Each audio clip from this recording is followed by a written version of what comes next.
bilay isla markaana warqadaha aqoonsiga safiirnimo ka gudoomay safiirka cusub ee dawladda Ruushka u qaabilsan Soomaaliya.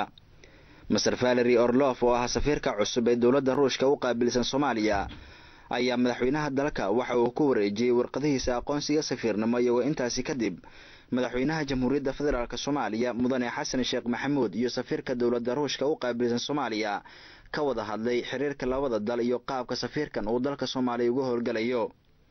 Marka kulankaasi uu soo dhamaaday kadib ayaa waxaa si wada jira warbaahinta qaranka ula hadlay wasiiru dawlaha wasaaradda arrimaha dibadda iyo iskaashiga caalamiga ee Soomaaliya Mudane Burci Maxamed Xamza iyo safiirka dawladda Ruushka u qaabilsan Soomaaliya.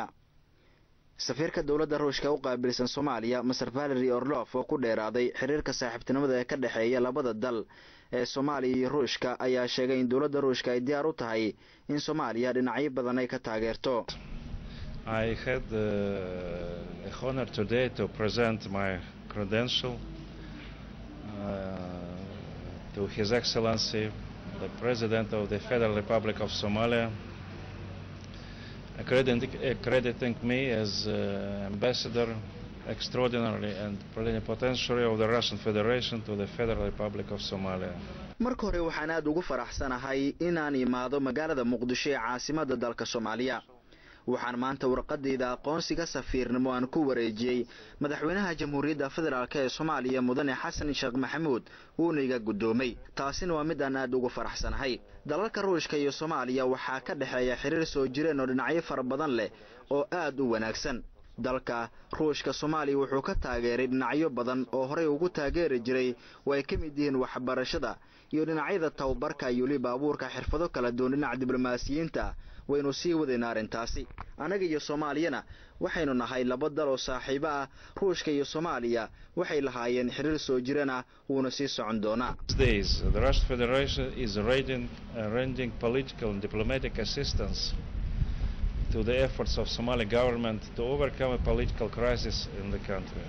wasiiru dawlaha wasaaradda arrimaha dibadda iyo iskaashiga caalamiga ee Soomaaliya Mudane Burci Maxamed Xamza ayaa sheegay in safiirka cusub ee dawladda Ruushka ay u soo magacaabay dalka Soomaaliya oo madaxweynaha Jamhuuriyadda Federaalka Soomaaliya oo u sheegay in dawladda Ruushka ay doonayso in dawladda Soomaaliya dhinacyo badan ay kala shaqeyso. madaxweynaha Jamhuuriyadda Federaalka ee Soomaaliya Mudane Xasan Sheekh wuxuu waraaqii aqoonsiga ka gudoomay safiirka cusub ee dawladda federaalka ee Ruushka oo ay waagi hore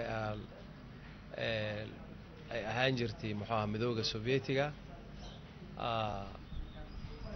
safiirka cusub wuxuu sheegay in dawladdiisa ay diyaar u tahay inay Soomaaliya ay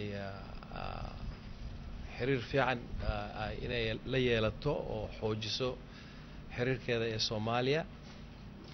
dawladdana waxay ka go'an tahay dawladdiisa waxay ka go'an tahay in ay Soomaaliya ay ku caawiso xagga amniga, xagga dib u dhiska dalka iyo khaasatan xagga waxbarashada.